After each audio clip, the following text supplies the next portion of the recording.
Mm-mm. Mm-mm. Awful. Nothing tastes right. Even Little Debbie's. Everything tastes like a chemical. Yuck. Listen, I know this is a weird intro to my video. It's not actually my intro, but I want to let you know there's a correction in my video coming up. Most of you may catch it, may not. A lot of you listen and you don't see the video. You're just listening to it, and I'll put a correction in there and you won't know I did. A cow, if she is bred, is 283 days. That's about 9 months. I accidentally said 8 months, and that's not a big deal. But I want to get it right because it's all about timelines in this video. So I just want to let you know that correction is right now. And I love you. Stay tuned. And I'll have to go brush my teeth.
All right, so good afternoon.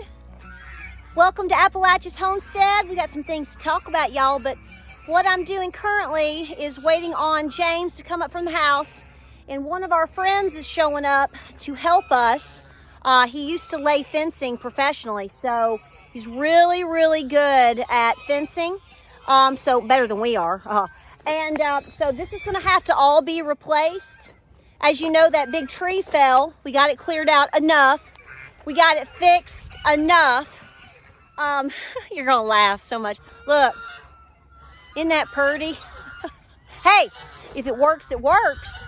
So I'm literally sitting right here next to the cows, next to the fence. So when you see me filming from right here, this is exactly where I'm at. So that's why you see me looking around. I'm watching my geese. I'm watching my tag get stuck back down its sweatshirt.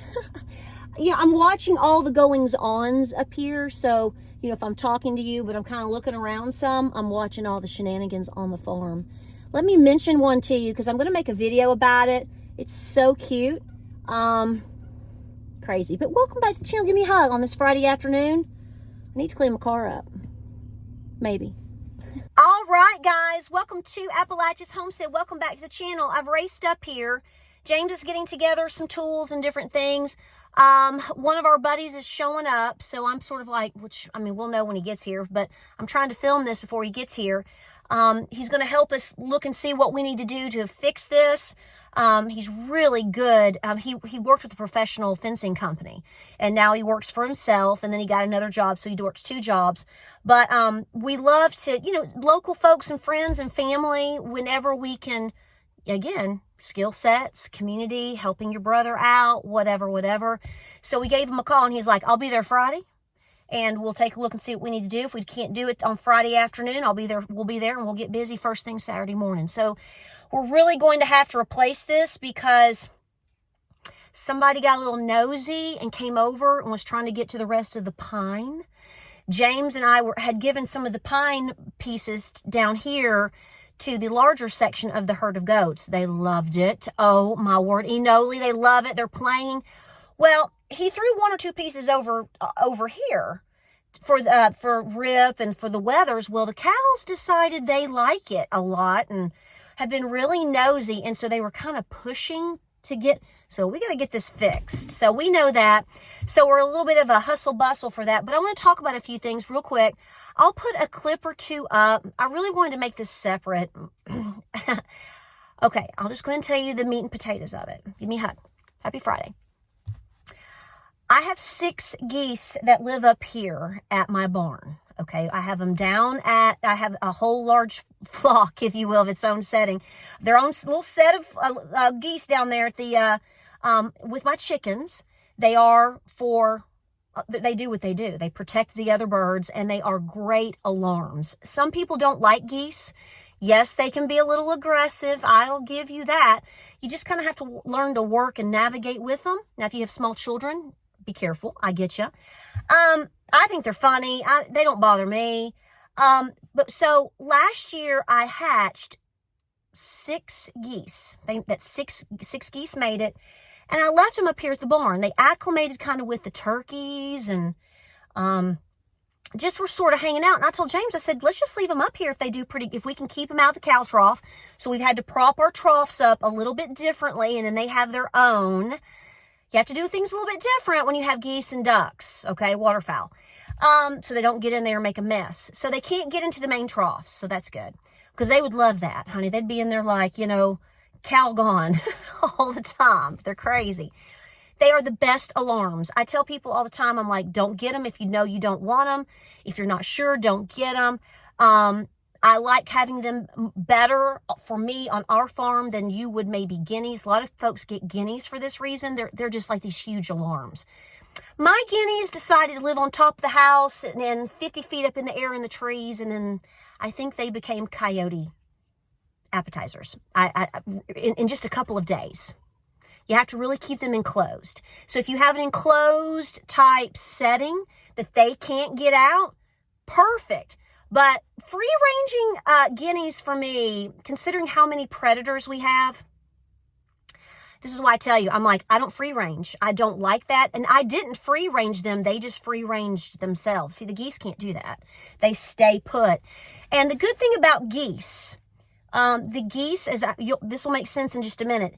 Geese are very hardcore loyal because they imprint so hard on whatever they're around. It could be you. Well, here's the deal, and we'll have more coming up, hopefully. I have one of these 6 geese, these crazy geese on my driveway, they're not actually on my driveway, but next to my driveway, all in my big paddocks here. One of the geese, I'm 99% sure it is a girl. And she is in love. We joke about it. She thinks she's a goat. I'm not making it up. I have footage off and on from the past 2 to 3 weeks. I'm going to either put a little bit here. I've got enough. I mean, I could just show you 8 minutes of footage of different days of this goose. James came to the house one day. He's like, have you seen that goose out there? She thinks she's a goat. I was like, which one? He was like, he's like, I'm not really sure. He said, I've just noticed she's constantly with the goats, right?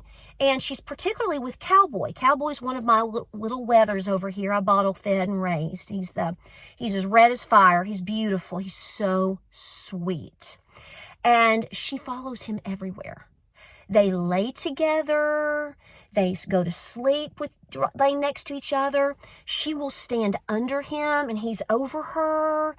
He will, and I didn't see this. I wish I had. James said, he came in the other day and he was like, I saw Goaty, and I was like, well, what was going on? He said, Cowboy, she was standing underneath Cowboy, kind of next to and under him, and he was licking her wings. I said, you're making it up. He said, no, I'm not. So we're going to get James running. When James is up here doing stuff and I'm like, doing laundry or something, he needs a camera. Because he's like, did you see? I'm like, no. Anyway, well, the other day I came out, the goose, we named her Goaty, she was cleaning his hooves. She was, how geese, they'll kind of preen and nibble and stuff. She was doing it to his hooves. I'm not making this up. We've got a little love affair out here. Cowboy apparently doesn't know. I don't know if he thinks he's a goat or not anymore.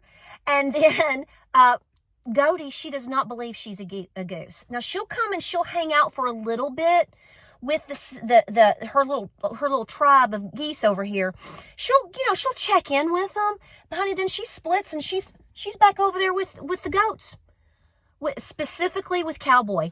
So y'all, if nature can love each other and get along like this, it is amazing to me how so many of us as humans cannot. Totally different species. I mean, we're talking about a goat and a bird, and they are best buddies. They love each other. She sleeps next to him over here in the stall. She's not out here with the others most of the time. She checks in and she goes back. Food for thought, total preciousness. I'll have some footage. This is to me like the highlight of my farm right now is watching Cowboy and Goaty. So there you have it. Now, I want to talk about something real quick. By the way, let me go ahead and say this. I know I was a little long-winded there, but we just got back from running a couple of errands. We got a birthday party this weekend, and I was getting some things for the birthday party.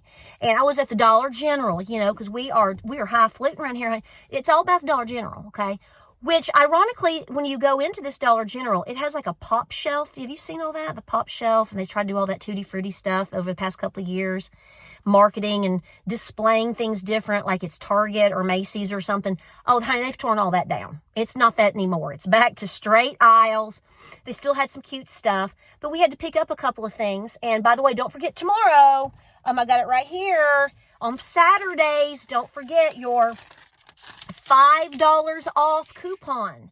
So if you go into the dollar section and you start grabbing some things to put away in your pantry, whatever, 5 off 25. Don't forget that every Saturday, okay? And then they have the phone app and all that stuff. I hate that, don't you?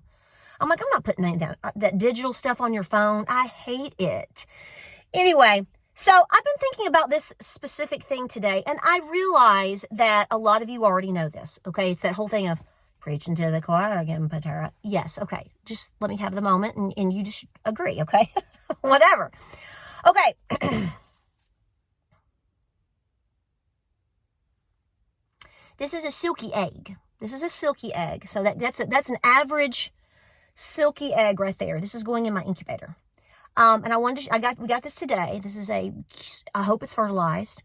There's a lot to talk about when you talk about chickens and egg laying and fertilization and time frames and whatever.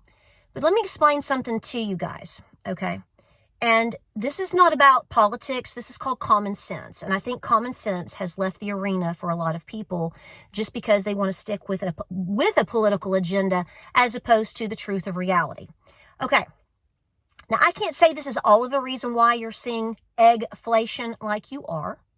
But here's what I want to tell you first and foremost. And if I'm wrong, I'm wrong. I don't have a crystal ball, neither do you. But here's the bottom line. Pardon me. Number one, I made a video well over 2 weeks ago telling you not to get chickens until you watched my video, because in that video, I tell you and break it down for you and try to talk to you about the reality of being a chicken owner, owning any of these animals. I don't care if it's a goldfish. They are not machines. They are animals. They are gifts from God, and they should be respected. And just because you don't like prices on something does not mean you need to take on something that you're not fully committed to or understand what the responsibility is going to be. I'm sorry, y'all. I'm still getting over everything, so just bear with me. I apologize. But here's the deal. I realize we're paying at the Aldi here $5.97 for a a dozen eggs. I don't pay that, you know that, but that's what most people are paying. They're paying $5.97. Okay, you might be able to find them for like $4.99 at Kroger, or something specific like that. But generally, right now in East Tennessee, you're easily looking at between $5 and $6 for a full dozen of eggs. Okay, so I've moved down the driveway because our buddy's here, and I had to make sure that Enoli was okay with him, and she's loving on him. See, this is the thing. This is the greatest thing about livestock guardian dogs. When you raise them right, you train them right, they love you, you love them, etc., and they trust you, then they understand your permission for someone else to be around them. So right now I'm watching, look at that. She's just loving on him. So listen, but let's get back to what we're talking about. So James and the guys are all talking for a few minutes. So I've backed down the driveway, but listen here. So I told you this was a silky egg. And I hope I get some good little silkies out of these, right? So let's talk about this eggflation thing. So I know you've seen a million articles and everybody's talking about it and everybody's got a video on it and I know. Here's my 2 cents on it. Like I was saying just a minute ago, don't go get chickens if you're not committed to raising them and you really want them. You're going to spend more money, in my personal opinion, on getting the chickens, feeding them, and doing them right within the next year than probably the average person is actually going to spend on eggs. Now, if you want to raise birds and this is what you want and you've been working for it and it doesn't matter to you and you want farm fresh eggs, then go for it. I'm not trying to keep you from doing anything. I'm just telling you what comes along with it.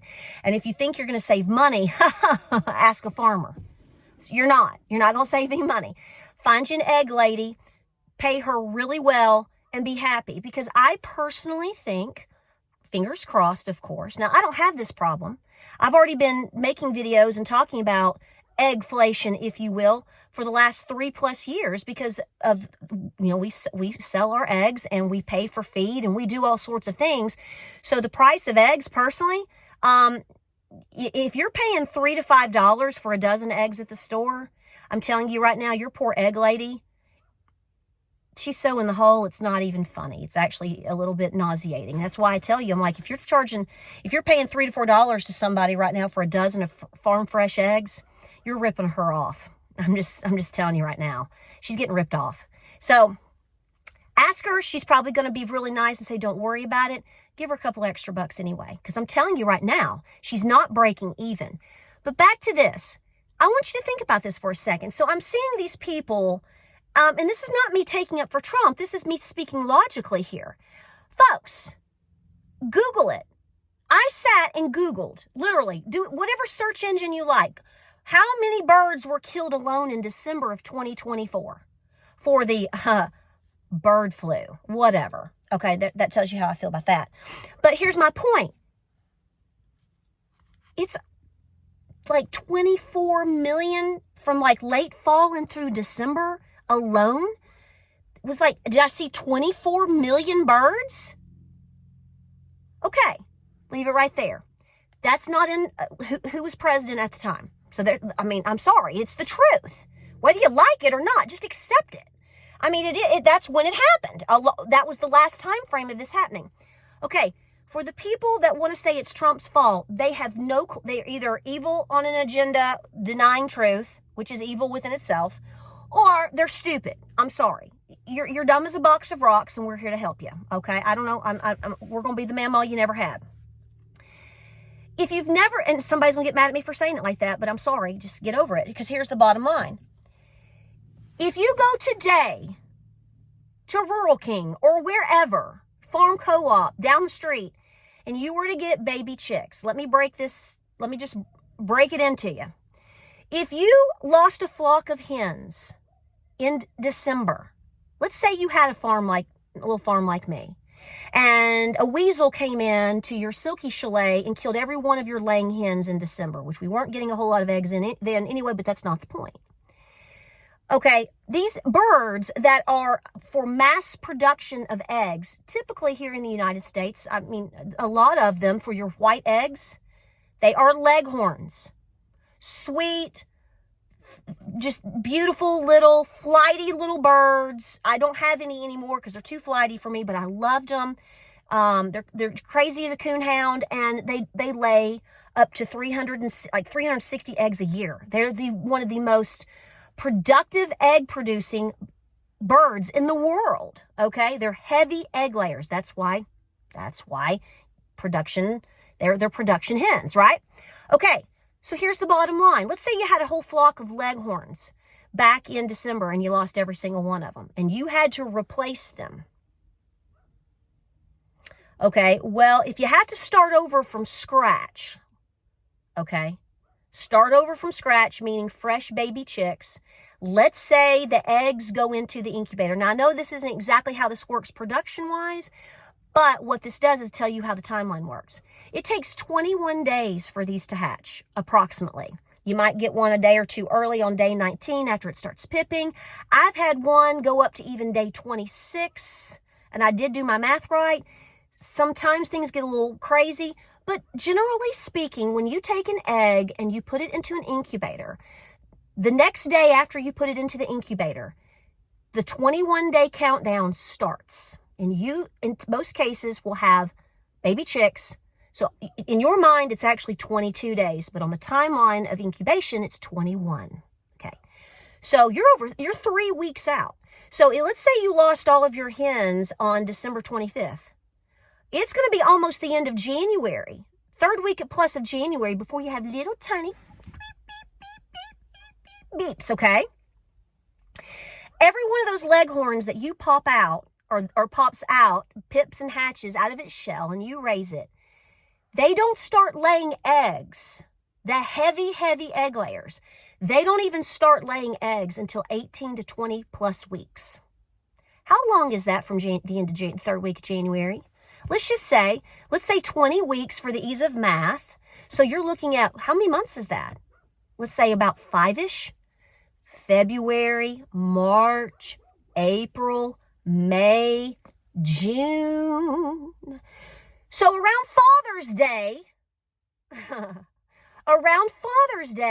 you would start seeing some egg laying. It may not even be consistent because they just got started. Maybe by the fall then, you would start seeing very consistent egg laying. It depends upon the birds. It depends upon their care. It depends upon what are they being fed, how much protein are you pushing them, blah, blah, blah. But generally speaking, here's the nuts and bolts of this. If you lost your flock and started from scratch, don't expect to really start seeing a lot of eggs coming in for you for about 6 months.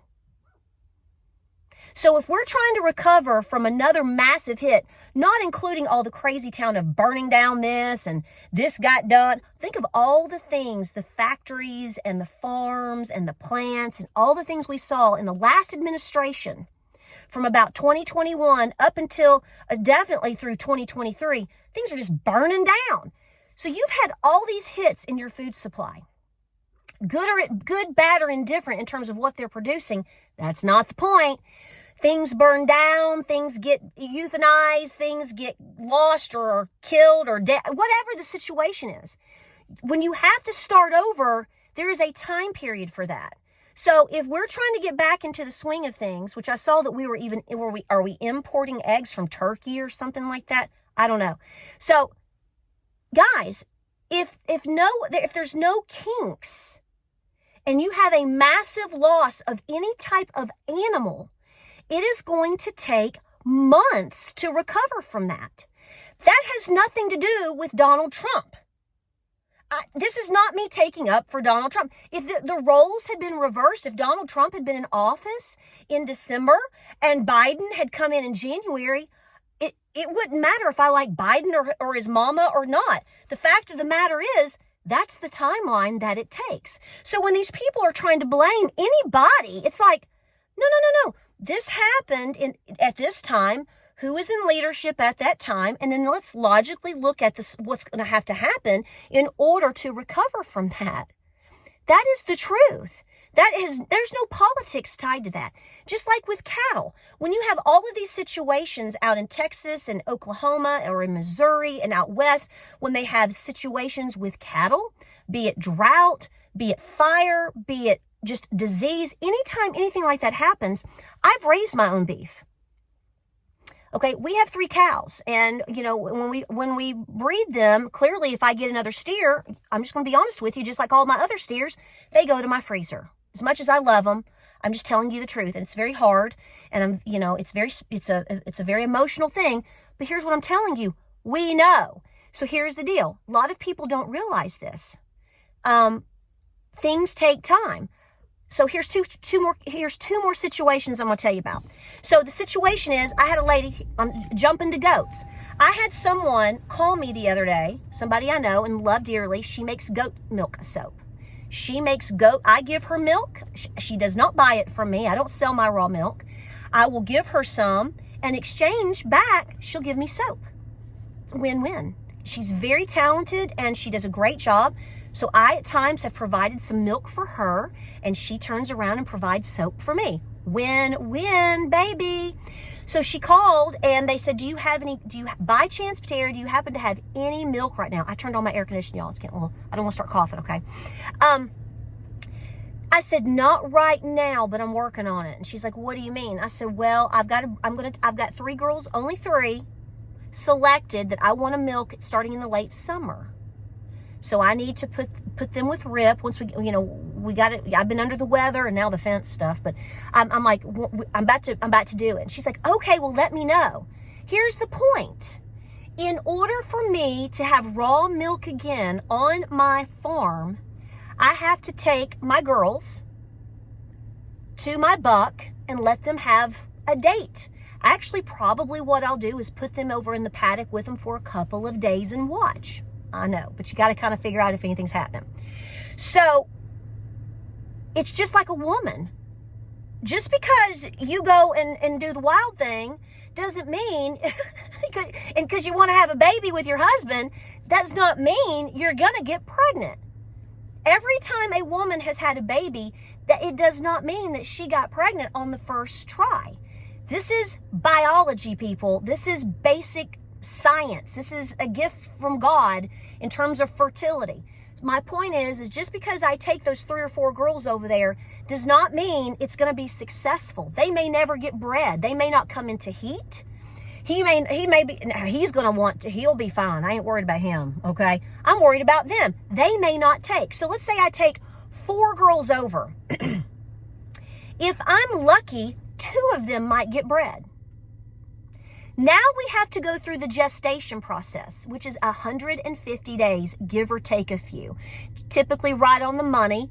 I know Miss Salt both times has been right on the money, right at 150 days. So how long is that? So if I breed my girls today, I'm not looking to probably have babies till like August, which means if I don't have a source of milk, be it Kroger, Walmart, or wherever, or another local person with raw milk of some sort, I have to wait until late summer to get my raw milk. It's the time that it takes. So the goat's got to get pregnant. The goat's got to deliver and live. There's a lot of animals that don't survive giving birth, just like historically, there are women that didn't survive having babies. Fact. It's a fact of history, fact of science, fact of humans, fact of nature. You can't change it. So just like when I was saying with the cows, if I want my own beef, guess what? I got to breed the cow. I got to go through the process of her being bred.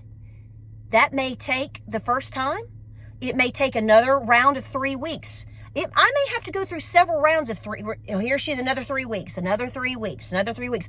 This is why a lot of people try to breed back after about a 60-day period. Once you have a calf and the cow freshens, a lot of people try to breed that cow again in around 60 plus days because she goes back into her cycle. And they typically get pregnant quicker. Not always, but that is true. Okay. Let's say she gets bred. Say my 3 cows up here get bred next week. That's awesome. Do you know how long that takes? 8 months. It's almost like me having a baby. So you're looking at almost a year. By the time she's successfully bred, maybe not, and gives birth, freshens, yada, yada, yada, yada, yada, you're looking at 9 to 12 months later just to have the baby. Then you go, okay, are we going to take this? Is this going to be for slaughter? Okay, we got a little buck, we got a little bull here, not a buck. We got a bull here. We're going to have to band him, make him a steer, and we're going to put him in the freezer. Guess how long it's going to be till you put him in the freezer? Most people average, some of you might be a little give or take, it's going to be about 18 months.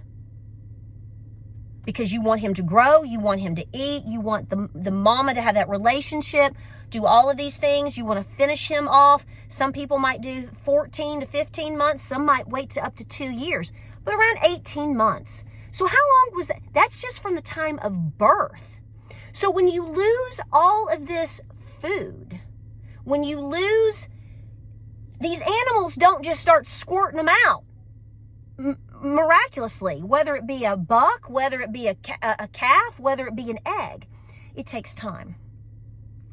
And it's really sad when most of the American public doesn't understand that. I mean, and that's, whose fault is that? And this is why we talk about these things. So the point I'm making here is, this is going to take some time. If you want to control your food source and your supply, yeah, you need to try to do your best to get your own, but do it for the right reasons and don't expect to save money because you're going to go backwards. These are going to be the most wonderful $1 million eggs you've ever had. But that's the fact of the reality. So is this Donald Trump's fault? Not at all. And I'm just saying to you, if you were my child and you were trying to pull this off, I'd be like, listen, I didn't raise you to act stupid. Okay, you're embarrassing me because that's dumb. Anybody that has a brain clicking, that knows anything about anything, is going to go, look, I don't like Donald Trump either. Okay, oh, okay, but the egg thing, no, he's not part of that. I mean, could you have corporations that are opening up investigations with the different things? Is there some price gouging going on too? Probably. I don't know. But I'm just trying to correct this because I'm really tired. It's not even about Trump or Biden. It's about, do you not realize that what animals are not machines? And it's pretty gross for a human being to think that they are. They're not. And even, here's the thing, even if you want them to be your machine, it's not going to work like that for you. It doesn't work like that for me. This is why survival for your grandparents was so amazingly crazy and important to study, because this is all they had all the time. They were constantly relying on nature and what God has laid out for us, as opposed to man thinking they're smarter and ignoring the truth of real science, real biology, in trying to bend things for their own whacked out global agendas. It's not how it works. Well, that was a lot. I hope I made sense. I'm sure I said something crazy somewhere. I'll correct it if I can in the edit, but I mean, it's true. It's just like, where's everybody's brain?